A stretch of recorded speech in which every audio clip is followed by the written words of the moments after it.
अब मैं बात आगे न बढ़ाकर ईदगाह कमेटी के अरकान जनाब साहब वगैरह हैं, वो जनाब ऐसे हैं कि अगर कोई उनको जनाब ना भी कहना चाहे तो कहना ही पड़ेगा। नाम उन्होंने ऐसा अपना रख लिया है। आपने इन नूरानी जलवों को यहाँ जमा किया। अब जल्दी से एक मौका और आ जाए कि हुजूर मुहद्दिस कबीर हो, हुजूर गयासे मिल्लत हो, हुजूर कायदे अहले सुन्नत हो, हुजूर गुलजारे मिल्लत हो, अकाबिरीन अहले सुन्नत का ये जलवा हो और बस्ती वाले इनको देख करके अपनी आंखों में नूर पैदा करें और इनका ईमान इतना मजबूत हो जाए और शहरे मोहब्बत मरकज अहले सुन्नत बरेली शरीफ से इनका इतना रिश्ता मजबूत हो जाए कि जैसे अभी आपने शेर सुना कि बिटाए से न मिटेगा, घटाए से न हटेगा, कटाने से न कटेगा रिश्ता मुहद्दिस कबीर का। यानी बरेली से अगर कोई इनका रिश्ता काटना चाहे लाख कोशिश कर ले मगर वो रिश्ता कटने वाला नहीं है, इसलिए कि ये बड़ा मजबूत रिश्ता है सदरुल शरिया के वास्ते से बरेली शरीफ आला हजरत से। आप भी ऐसे ही अपना रिश्ता मजबूत रखिए, इंशाअल्लाह यहाँ भी इनके साए में रहेंगे और वहां भी इनके साए में। अल्लाह तबारक व तआला इस महफिल को कबूल फरमाए और इन ज़वात क़ुद्सिया की फैज़ व बरक़ात से हम सबको माला माल फरमाए। अम्मा बाद फ़अऊज़ु बिल्लाहि मिनश शैतानिर रजीम बिस्मिल्लाहिर रहमानिर रहीम कूनू मअस सादिक़ीन सदक़ल्लाहुल अज़ीम व सदक़ रसूलुहुन नबियुल अमीनुल करीम व नहनु अला ज़ालिका लमिनश शाहिदीन व शाकिरीन वल्हम्दुलिल्लाहि रब्बिल आलमीन। मिंबर पाक पर जलवा फरमा अमायदीन कौम मिल्लत उलमाए ज़वील एहतराम तलबाए उलूम नबुव्वत बिलखुसूस शहजादे हुजूर सदरुल शरिया अमीरुल मोमिनीन फिल हदीस सुल्तानुल असातिज़ा मुमताज़ुल फ़ुक़हा हुजूर मुहद्दिस कबीर दामद बरकातुहुल आलिया गुले गुलज़ारे सियादत महबूबुल उलमा वल मशाइख़ शहजादे सरकारी मसौली हुजूर गुलज़ारे मिल्लत दामज़िल्लुल आली हाज़रीन मुहतरम अस्सलामु अलैकुम व रहमतुल्लाहि ताला व बरकातुहू। आइए बिला ताख़ीर हम और आप रसूल कायनात मुस्तफ़ा जान रहमत सल्लल्लाहु अलैहि वसल्लम की बारगाह क़ुद्स में दुरूद व सलाम का नजराने अक़ीदत पेश करें और पढ़ें। अल्लाहुम्मा सल्लि अला सय्यिदना व मौलाना मुहम्मद मअदिल जूद वल करम व आलिहि किराम अजमईन। हज़रात, ये हमारे और आपके लिए मसर्रत और सआदत का मकाम है कि आज शहर बस्ती में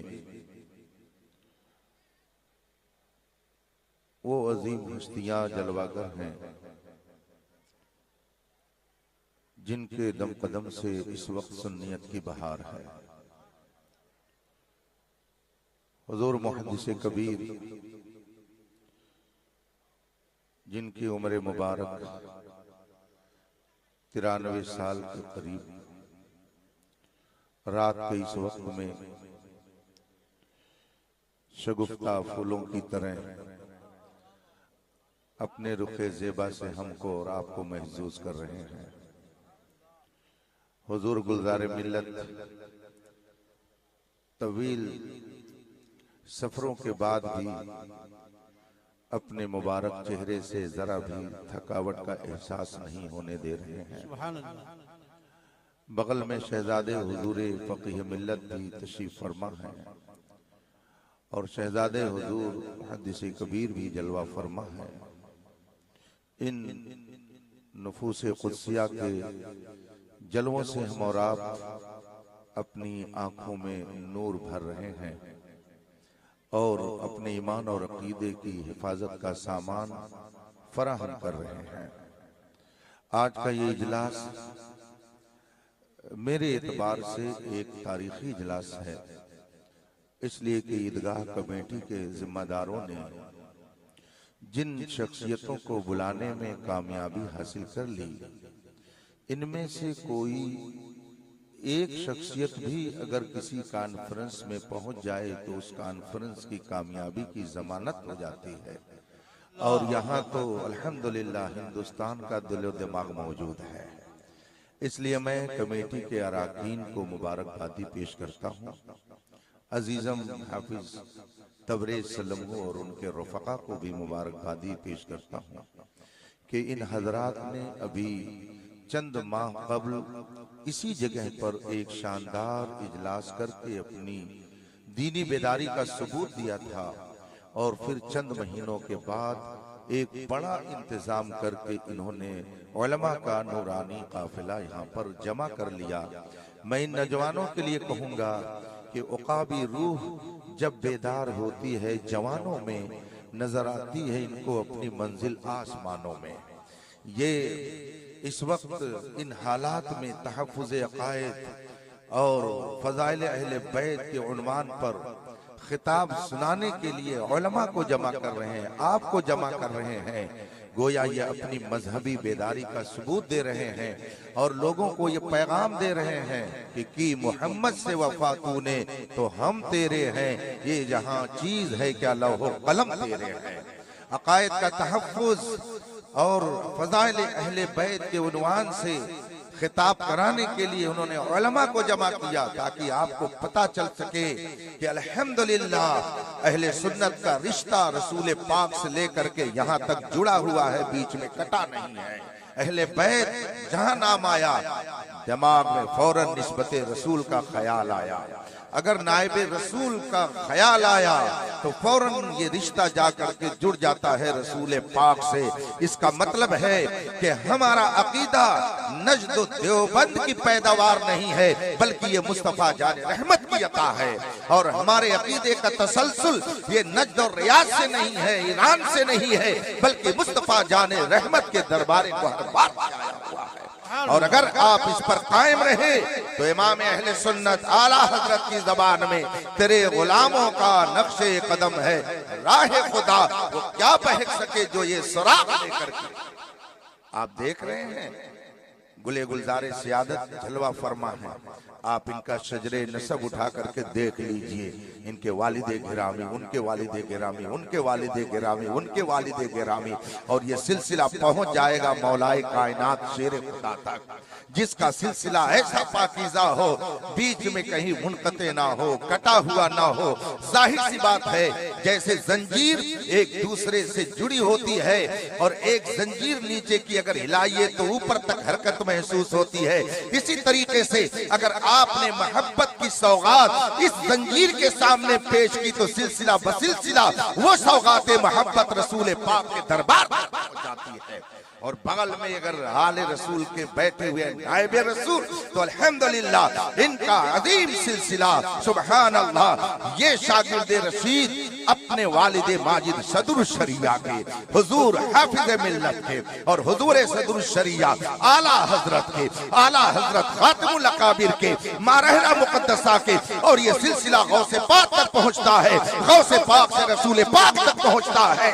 अगर आपने इस सिलसिले को मजबूती से थामे रखा तो इंशाअल्लाह न नजदियत के गंदगी में आप कभी गिरने पाएंगे और ना ही कभी राफिजियत और मौलायत की गंदगी आपके दामन में लगने पाएगी, बल्कि आप अहले सुन्नत में शामिल रह करके फख्र से कहेंगे अहले सुन्नत का है बेड़ा पार असहाबे हुजूर नज्म है और नाव है इतरत रसूलुल्लाह की। मैं मुबारकबादी देता हूँ आप सब लोगों को कि रात के इस वक्त में आप ऐसे बैठे हुए हैं जैसे अभी शाम हो रही है, और मैं ये समझता हूं कि नूरानी बारात, रहमतों की बारात, जलों की बारात जो आप अपने माथे की आंखों से देख रहे हैं, ये इन नूरानी शख्सियतों की आमद की बरकत है।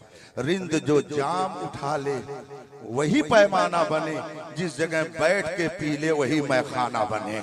आप बैठे हुए हैं, ये मैं खाना है, मैं खाने इल्म हिकमत है, मैं खाने कादरियत है, मैं खाने रूहानियत है, जिसमें जितना ज़र्फ है अपने आप को उसी तरीके से वो मैं खाने से सैराब होकर के जाएगा।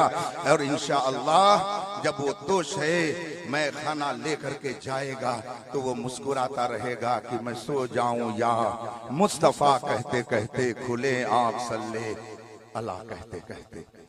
फितनों का दौर है और आंधियां इतनी तेजी से चल रही हैं कि अगर आपने अपने आप को किसी महफूज और मजबूत किले में बंद नहीं किया तो तबाही, बर्बादी और हलाकत आप के सामने आ सकती है।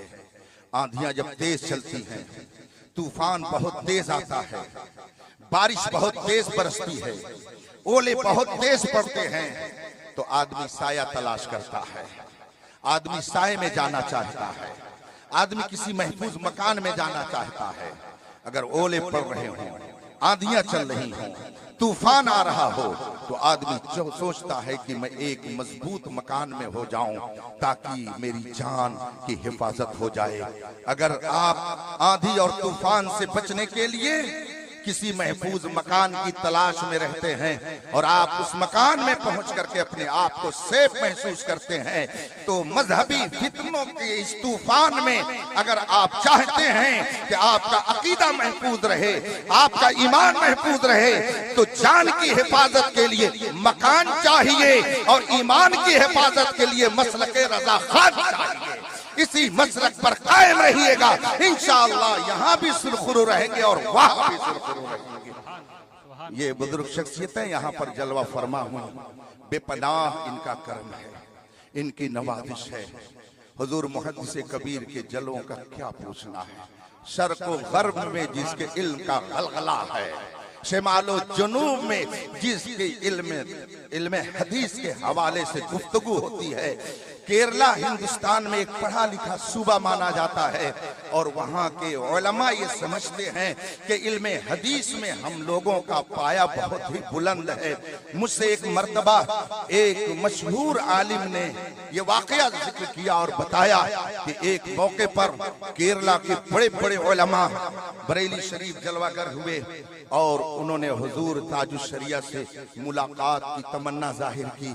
एक वक्त मुतय्यन हो गया और हुजूर ताजुश शरिया अलैहि रहमत व रिज़वान की खिदमत में वो केरला के बड़े बड़े उलमा पहुंचे और फिर गुफ्तगू के बाद उनके दरमियान कुछ इल्मी बातें छिड़ गईं, इल्मी गुफ्तगू होने लगी और उसी बीच केरला के एक आलिम ने फ़िक़्ह शाफ़ई के हवाले से एक मसले के ताल्लुक से एक हदीस पेश की और फिर अपने मौक़िफ़ को हदीस से मजबूत करना चाहा। जब उन्होंने अपनी गुफ्तगू खत्म कर ली, मुझसे उस हिंदी आलिम ने बयान किया। उसके बाद जब हुजूर ताजुश शरिया ने इल्म हदीस का दरवाजा खोला है और हनफी मौक़िफ़ पर जब वो हदीस पर हदीसें पेश करने लगे, हम लोग खुद हैरान थे। ऐसा महसूस हो रहा था कि इल्म हदीस के इस मौजू पर ताजुश शरिया ने पहले से तैयारी कर ली है और आज हमारे दरमियान हदीसों का ये जो जखीरा पेश कर रहे हैं, लगता है बहुत पहले से उन्होंने इसको सेट कर रखा है। वो अजीमुशान जात हुजूर ताजुश शरिया की थी। फरमाते थे कि अल्लामा ज़ियाउल मुस्तफा तन्हा एक फर्द का नाम नहीं है, एक अंजुमन का नाम है। वो तन्हा एक अंजुमन है और फरमाते वो कोई जाहिल ही होगा जो हुजूर मुहद्दिस कबीर की मुखालफत कर रहा होगा। नारे तकबीर, नारे रिसालत, बस्ती बस्ती करिया करिया, हुजूर मुहद्दिस कबीर, हुजूर गुलजारे मिल्लत, ये अहले सुन्नत दूल्हा, हुजूर ताजुल फक़हा, वो सायादार सुन्नत। ये अहले सुन्नत के लिए वो सायादार दरख्त है कि जब ये दरख्त नहीं रहेगा तो बेसाया लोगों को ये दरख्त बहुत याद आएगा। ये वो सायादार दरख्त है कि जिसके नीचे बैठने से दिल भी सुकून पाता है, आंखें भी सुकून पाती हैं।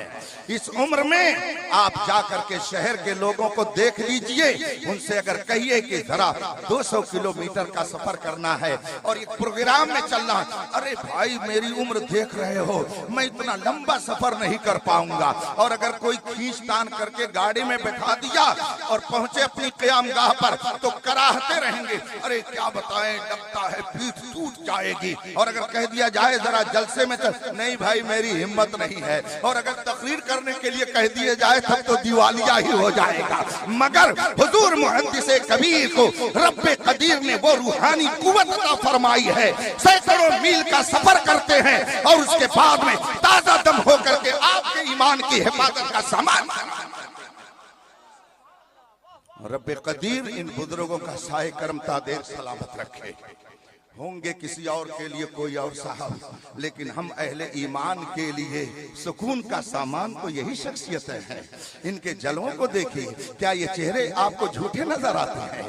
क्या इनके जलवे आपको झूठे लग रहे हैं? जब इनके जलवों का आलम यह है कि देख करके लोगों का दिल खिंच जाता है। लोग कहते हैं कि नबी के कब्जे में बंदों का दिल कैसे हो सकता है, गौसे आजम के कब्जे में हमारा दिल कैसे हो सकता है? आप जरा गौर कीजिए, आप इस वक्त यहाँ कैसे बैठे हुए हैं? आप दूर दराज से क्यों आए हुए हैं? मैं देख रहा हूँ तकरीबन 50 किलो 100 किलोमीटर के दूर के लोग भी इसमें बैठे हैं। आखिर वो क्या चीज थी कि इनको खींच करके यहाँ ले आई? आप कहेंगे हुजूर मुहद्दिसे कबीर लेकर के आए, हुजूर गुलजार मिल्लत लेकर के आए। जब उनका ये आलम है कि आपके दिल को उन्होंने बस्ती में खींच लिया, तो गौसे आजम अगर अपने गुलामों के दिल को अपनी तरफ खींच ले तो कौन सी ताज्जुब की बात है? जब उनके गदा भर देते हैं शाहाने जमाना की झोली, मुहताज का जब ये आलम है, मुख्तार का आलम क्या होगा? रब्बे कदीर अपने महबूबों के सदक़े में इन ज़वाते कुदसिया की हिफाजत फरमाए और इनके फैज़ बरक़ात से हमें माला माल फरमाए। अब मैं बात आगे न बढ़ाकर ईदगाह कमेटी के अराकीन जनाब साहब वगैरह हैं, वो जनाब ऐसे हैं कि अगर कोई उनको जनाब ना भी कहना चाहे तो कहना ही पड़ेगा। नाम उन्होंने ऐसा अपना रख लिया है। आपने इन नूरानी जलवों को यहाँ जमा किया, अब जल्दी से एक मौका और आ जाए कि हुजूर मुहद्दिसे कबीर हो, हुजूर ग़ियासे मिल्लत हो, हुजूर कायदे अहले सुन्नत हो, हुजूर गुलजारे मिल्लत हो, अकाबिरीन अहले सुन्नत का ये जलवा हो और बस्ती वाले इनको देख करके अपनी आंखों में नूर पैदा करें और इनका ईमान इतना मजबूत हो जाए और शहरे मोहब्बत मरकज अहले सुन्नत बरेली शरीफ से इनका इतना रिश्ता मजबूत हो जाए कि जैसे अभी आपने शेर सुना कि बिटाए से न मिटेगा, घटाए से न हटेगा, कटाने से न कटेगा रिश्ता मुहद्दिसे कबीर का। यानी बरेली से अगर कोई इनका रिश्ता काटना चाहे लाख कोशिश कर ले, मगर वो रिश्ता कटने वाला नहीं है, इसलिए कि ये बड़ा मजबूत रिश्ता है सदरुल शरिया के वास्ते से, बरेली शरीफ आला हजरत से। आप भी ऐसे ही अपना रिश्ता मजबूत रखिए, इंशाअल्लाह यहाँ भी इनके साए में रहेंगे और वहां भी इनके साए में। अल्लाह तबारक व तआला इस महफिल को कबूल फरमाए और इन ज़वाते कुदसिया की फैज़ व बरक़ात से हम सबको माला माल फरमाए। मैं तो चाह रहा था कि शहजादे हुजूर फ़क़ीह मिल्लत हज़रत अल्लामा मुफ्ती अनवार अहमद अमजदी साहब का भी कुछ देर बयान होता, कारी जमाल साहब की भी निकाबत होती, मुफ्ती इरफान साहब कादरी जो शहर बस्ती में अल्हम्दुलिल्लाह तशरीफ़ रखते हैं और अपने एतबार से खिदमत दीन में लगे रहते हैं, इनका भी बयान होता। ये लोग भी आपको अपने जलों से महसूस करते, मगर ऐसा जबरदस्त पोस्टर बनाया अराकीन कमेटी ने और इतनी भारी भरकम शख्सियतों को इन्होंने अपने यहाँ बुलाने में कामयाबी हासिल कर ली कि वक्त भी पनाह मांग रहा है और कह रहा हुजूर अब हमको इजाजत दीजिए ताकि हम आपसे रुखसत होकर के थोड़ी देर आराम कर लें।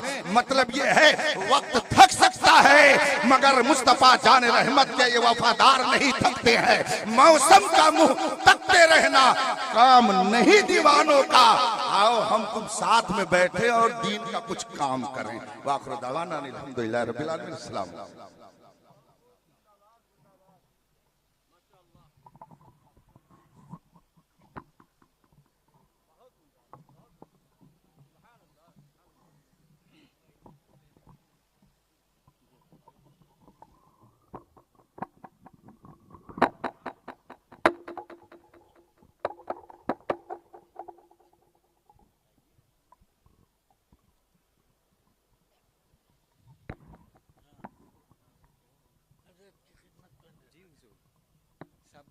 लोग दुआएं हम सब दुआएं लेने के लिए हाजिर हैं। हुजूर करम फरमा दीजिए। बैठ जाइए।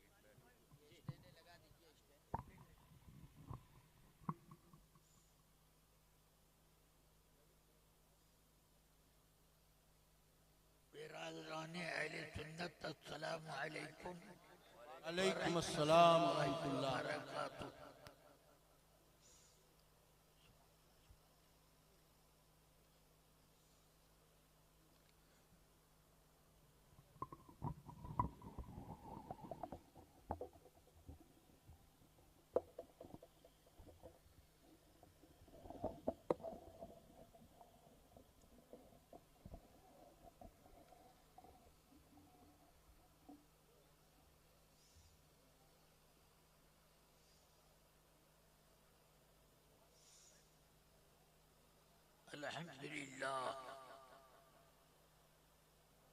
अल्हम्दुलिल्लाह वकफ़ा वस्सलातु वस्सलामु अला इबादिहिल्लज़ीना इस्तफ़ा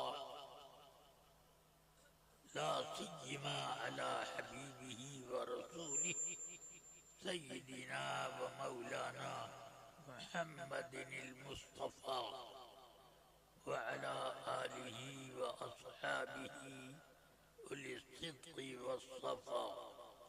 अम्मा बाद, अऊज़ु बिल्लाहि मिनश शैतानिर रजीम। बिस्मिल्लाहिर रहमानिर रहीम। या अय्युहल्लज़ीना आमनुत्तक़ुल्लाहा वब्तगू इलैहिल वसीला। सदक़ल्लाहुल अलीयुल अज़ीम।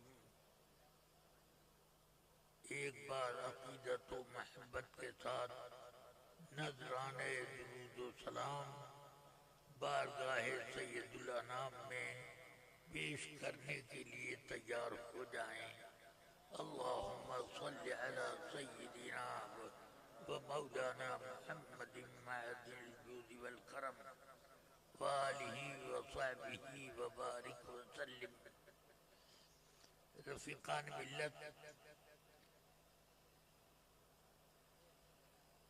आदमी की सारी कुव्वतें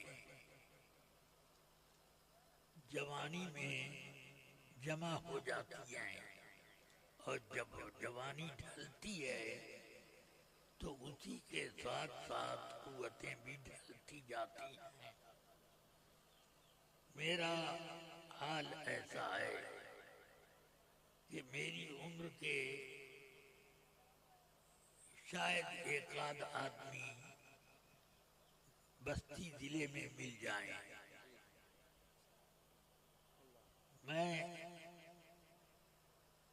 93 की उम्र का मैं कदम रख चुका।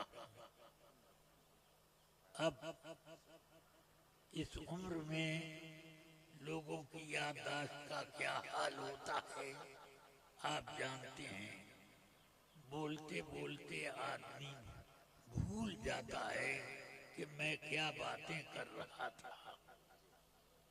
मगर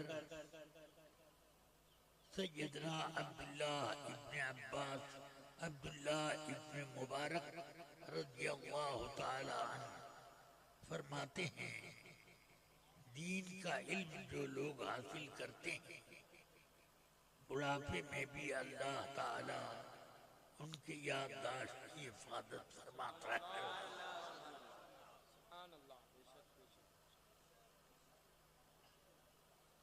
तो मैं अगर के वो अहलियत नहीं रखता मगर फजले इलाही से कुछ न कुछ बातें महफूज हैं।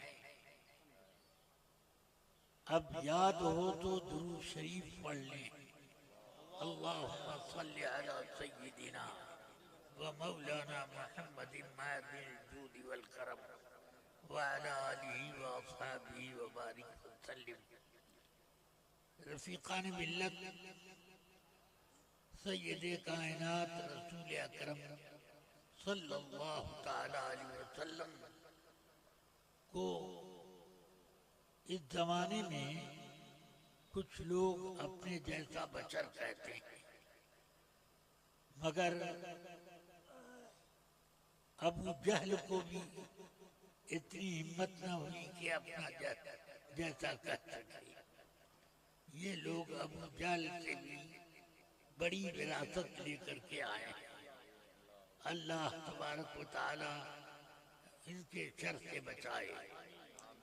रसूल पाक सैयदे कायनात सल्लल्लाहु अलैहि वसल्लम की शान ऐसी है कि आयत एक बार हजरत अबू बकर सिद्दीक और हजरत सैयदना उमर फारूक रज़ियल्लाहु ताला अन्हुमा, इन दोनों हजरात ने रसूल पाक की बारगाह में जरा बुलंद आवाज से बात की। बुखारी शरीफ में है कि जिक्र आया कि नज्द की तरफ एक हाकिम को रसूल पाक भेजे, तो हजरत सैयदना अबू बकर सिद्दीक रज़ियल्लाहु अन्हु ने अर्ज की कि काका इब्न माबद को भेज दें। हजरत उमर ने अर्ज की, या रसूल अल्लाह, अक़रा इब्न हाबिस तमीमी को भेजें। अब हजरत अबू बकर ने फरमाया, मा अरद्ता इल्ला खिलाफी, तुमने मेरी मुखालफत में ये नाम पेश किया है। उन्होंने कहा कि ना, मैंने आपकी मुखालफत नहीं की, मगर दोनों आदमियों की, दोनों बुजुर्गों की आवाज कुछ ऊंची हो गई। आयत नाजिल हो गई, ला तरफऊ अस्वातकुम फौक सौतिन नबी वला तजहरू लहू बिलक़ौली कजहरि बाज़िकुम लिबाज़ अन तहबता अमालुकुम। बुखारी शरीफ में है, जैसे ही ये आयत उतरी कि तुम लोग अपनी आवाजें रसूल पाक की बारगाह में बुलंद न करो, और ये आयत उतरी तो बुखारी में है कि कादल खज्जिराने अन यहलिका, सहाबा में जो सबसे ज्यादा बुजुर्ग और साहिब खैर थे, वो दोनों अफराद, ये हाल उनका हुआ कि करीब था कि मौत उनको दबोच ले। ये हाल हो गया। इससे आप अंदाजा करें कि बारगाह रिसालत में अदब, भाई अदब हर हाल में मलहूज रखना चाहिए। सोचिए, गुफ्तगू में रसूल पाक की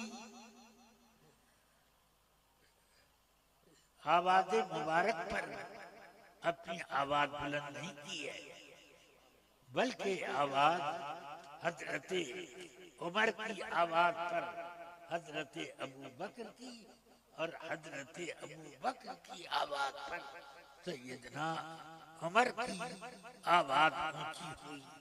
मगर दरबार था, आकाए कायनात था, दोनों एक दूसरे से ऊंची आवाज में कुछ बात बोले।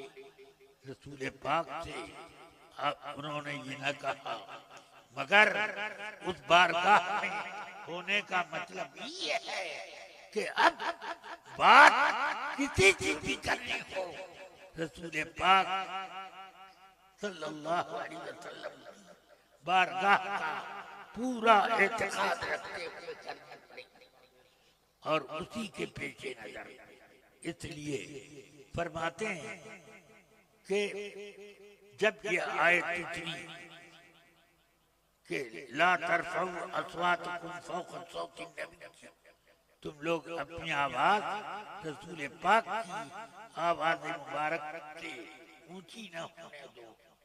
हाँ? तो इन दोनों हजरात की ये कैफियत हो गई कि करीब था कि ये दोनों हलाक हो जाए और हजरत साबित इब्न कैस अंसारी रज़ियल्लाहु अन्हु क्योंकि वो ऊंचा सुनते थे इसलिए ऊंची आवाज से बात करते थे।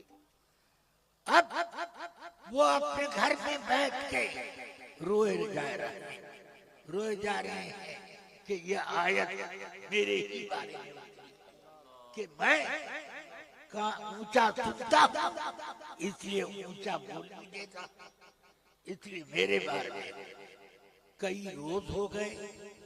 बुखारी शरीफ में है कि रसूल पाक ने हजरत साद इब्न मुआज से पूछा, साद कई रोज हो गए, 3 रोज हो गए, मुझे साबित इब्न कैस इब्न शम्मास नजर नहीं आए, ये कहाँ है? तुम्हारे पड़ोसी हैं, कहीं बीमार तो नहीं है?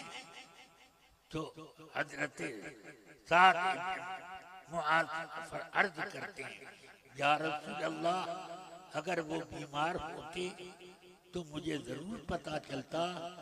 मेरे और उनके घर के बीच में सिर्फ एक दीवार है, मुझे जरूर पता चल जाता। तो अब मैं पता चला था हजरत साद इब्न मुआज रज़ियल्लाहु ताला फौरन घर आए और घर आने के बजाय हजरत साबित इब्न कैस के दरवाजे की दस्तक थी। अब घर में से कोई किसी ने कहा, वो तो घर में बैठे रो रहे हैं। क्यों रो रहे हैं?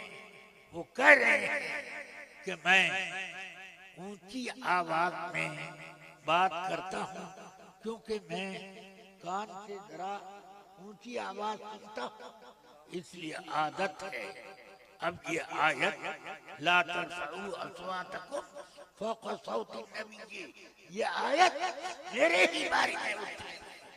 अब वो रात दिन 3 रोज से रात दिन सिर्फ रोते रहे घर में बैठकर कि अब मैं क्या करूं, मैं क्या करूं। मेरे बारे में अल्लाह ने ये हुक्म उतार दिया। तो अब रसूल पाक सल्लल्लाहु अलैहि वसल्लम के ने भेजा उनके यहाँ के देखो क्या हुआ। वो आते नहीं है। साद इब्न मुआज गए, पूछा तो वो कहने लगे, मैं तो जहन्नमी हो गया, क्या मुंह लेकर बारगाह रिसालत में जाऊं। मेरी आवाज ऊंची होती है क्योंकि मैं ऊंचा सुनता हूँ, आदतन ऊंचा बोलता हूँ। ला तरफऊ अस्वातकुम फौक़ सौति नबी वला तजहरू बिलक़ौलि कजहरि बअज़िकुम लिबअज़ अन तहबता अअमालुकुम, कहीं तुम्हारे सारे अमल बर्बाद ना हो जाए। अमल बर्बाद किसी गुनाह करने से नहीं होता। अमल बर्बाद कैसे होता है? कुफ्र से होता है। तो इसका मतलब ये हुआ कि वो ये कह रहे हैं कि हमारा अमल बर्बाद हो गया, यानी हमसे ये गोया के कुफ्र सरजद हो गया, मैं तो जहन्नमी हो गया। रसूल पाक की खिदमत में साद इब्न मुआज आए और आकर कहते हैं, या रसूल अल्लाह, वो ये कह रहे थे कि आवाज ऊंची होने के मामले में आयत उतरी वो खास मेरे ही बारे में, मैं तो जहन्नमी हो गया। रसूल पाक ने फरमाया कल्ला वल्लाहि इन्नहु मिन अहलिल जन्नह, हरगिज़ वो तो जन्नती, वो जन्नती। अब हजरत अनस इब्न मालिक रज़ी अल्लाह ताला हदीस बुखारी ही में है कि जब हजरत साबित इब्न कैस इब्न शम्मास मदीने की गली में नजर आते तो लोग कहा करते जिस शख्स को कोई जन्नती आदमी की ज़ियारत करनी है इन्हें देखे, इन्हें देखे। सुभान अल्लाह कि रसूल पाक ने फरमा दिया है इन्नहु मिन अहलिल जन्नह। सुभान अल्लाह। अब आज कुछ ऐसे लोग पैदा हो गए कि ये कहते हैं कि रसूल पाक हमारे जैसे थे, हम उनके जैसे, हमारे भी दो हाथ उनके भी दो हाथ। अरे ऐसे दो हाथ हैं कि दो दो हाथ करना ही पड़ेगा। हाँ तो अब सुभान अल्लाह वो इस तरह की बात करते हैं। हालांकि मेरे आका सरवरे कायनात की शान ये है कि उंगली उठा दी, चाँद के दो टुकड़े हुए और तुम खुद लाठी में लाठी बांधकर, बांस में बांस जोड़कर तुम जरा कोंपना चाहो चाँद को तो चाँद को कुछ नहीं होगा, न चाँद तक वो पहुंच पाएगा। मगर मेरे आका ने अपनी मुझसे मुबारक उठा दिया तो चाँद के दो टुकड़े हुए, ऐसे कर दिया, एक टुकड़ा उधर एक टुकड़ा उधर, उफक के करीब पहुंच गया। सुभान अल्लाह। ये के टुकड़े होने के लिए ये कोई जरूरी तो नहीं था कि एक वहाँ और एक वहाँ पहुंचे। अरे वहीं पर इतने फासले पर नहीं, कोई कह सकता था कि मेरी आंख में शायद कोई कीचड़ आ गई या कोई पानी आ गया हो जिससे वो दो टुकड़े में नजर आता, इसलिए ऐसा फरमा दिया, एक उधर और एक उफक तक पहुंचा दिया। ये बताने के लिए कि रसूल पाक का तसर्रुफ ऐसा होता है कि अंधा भी अगर ना देखना चाहे तो देखे। ये है शान आका कायनात सल्लल्लाहु अलैहि वसल्लम। सुभान अल्लाह। सहाबे किराम रिज़वानुल्लाह ताला अलैहि अजमाइन जिनका मर्तबा इतना बुलंद है कि बुखारी शरीफ में ये हदीस है, फरमाते हैं ला तसुब्बू असहाबी, आका कायनात का इरशाद है कि मेरे सहाबा को बुरा न कहो, बुरा न कहो। फइन्नी युबाही बिकुमुल उममा। ये एक वाकया हो गया कि हजरत सरकार हाफिज मिल्लत ने हम लोगों से कहा कि एक एक हदीस सनद के साथ जुबानी सब लोग सुनाओ। मेरे 16 साथी थे, सबसे तुम सुनाओ, तुम। मेरा नंबर आया तो मैं चूंकि बिल्कुल सामने आगे बैठता था तो मेरा नंबर आधे पर आया, आधे हो चुके इधर के। तब फरमाया, मैंने ये हदीस पढ़ी, फरमाया तर्जुमा करो। सनद पढ़ करके ये हदीस पढ़ी, फरमाया तर्जुमा करो। मैंने तर्जुमा किया कि रसूल पाक सल्लल्लाहु अलैहि वसल्लम इरशाद फरमाते हैं कि मेरे सहाबा को बुरा भला न कहो। फरमाते हैं क्या कहा? मैंने कहा बुरा भला न कहो। बुरा न कहो ये बात तो समझ में आती है, भला भी न कहो इसका क्या मतलब? हाँ, अब समझ में आया। सरकार ने फरमाया सुनो, हुजूर आपसे मिल्लत है, अल्लाह ने ये मुंह के करीब कान क्यों बनाया है? कान घुटने में भी हो सकता था, ये कान मुंह के करीब क्यों बनाया है? इसीलिए तो कि जो बात बोलो तो पहले तुम सुनो, फिर तुम्हारा मुखातब सुनो।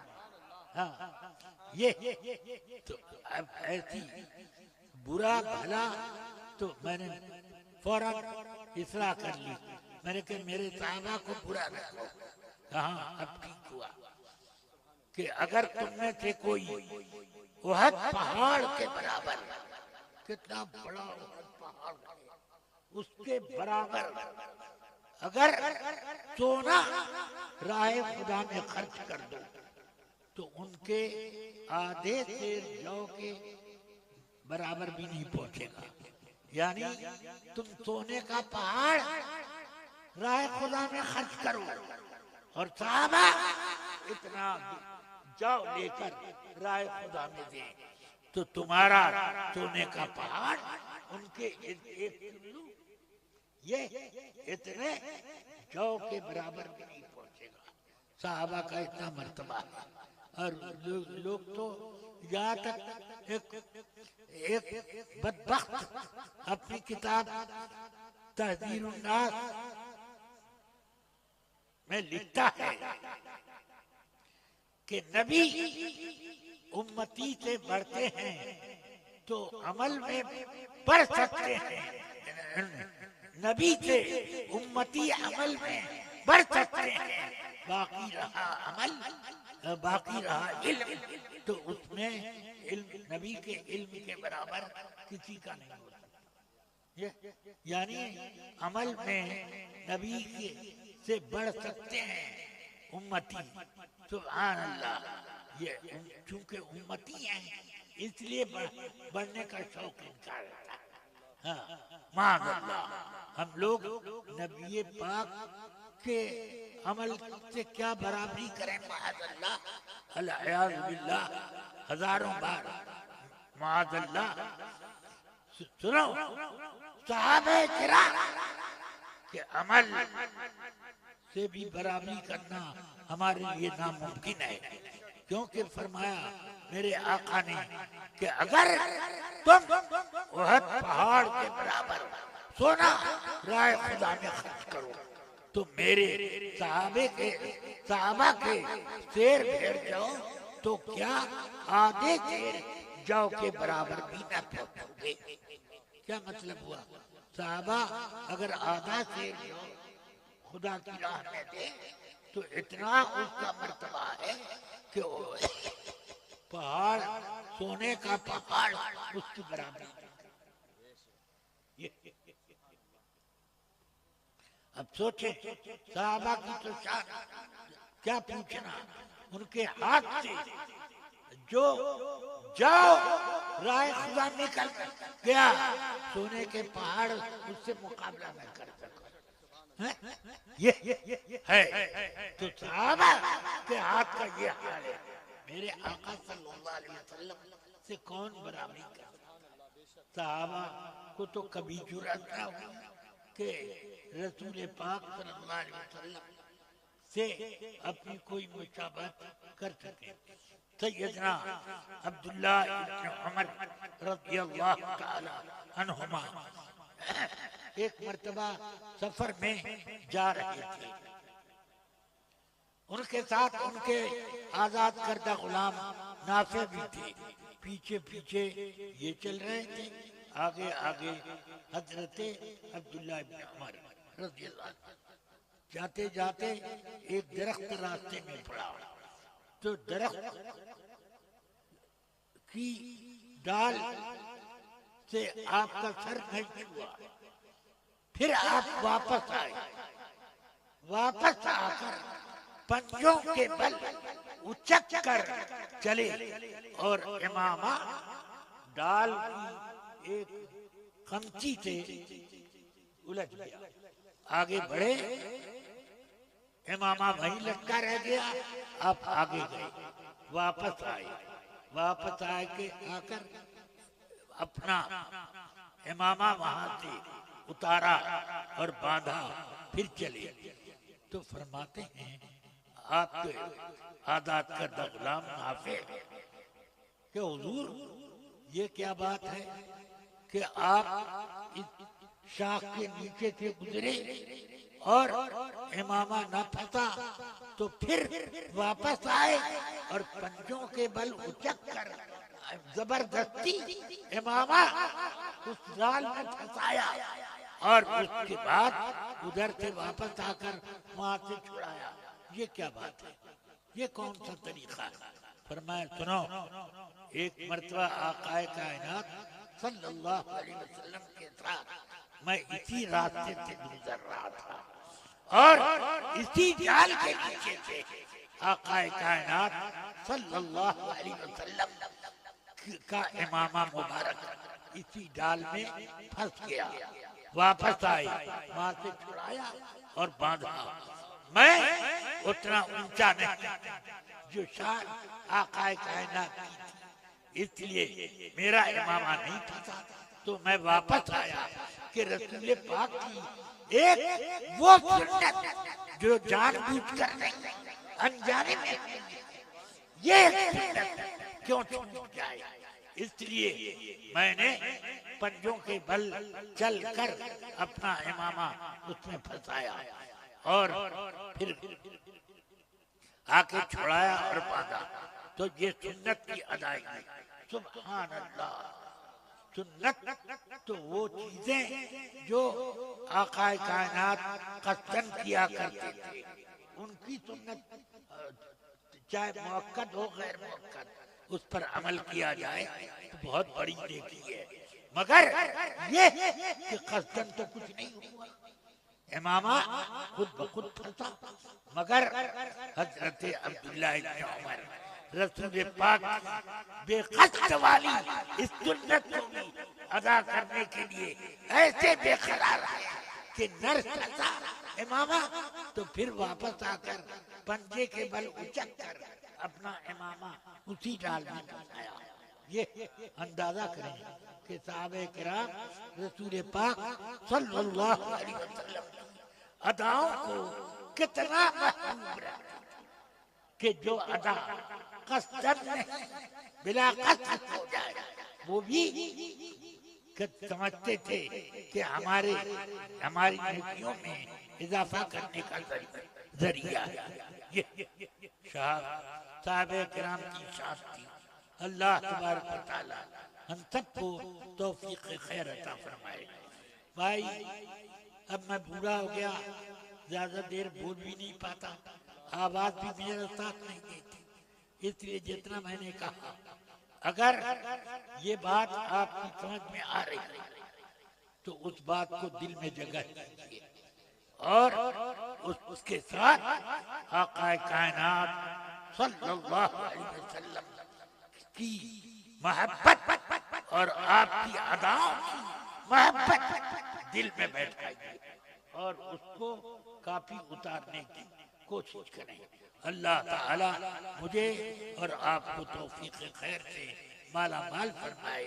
व सल्लल्लाहु ताला अला नबील करीम व अला आलिहि व सहबिहि अजमईन बिरहमतिक या रहमान रहीम। अब मेरी एक बचकाना गुजारिश है हजरत से कि अब तबरुकन कुछ इरशाद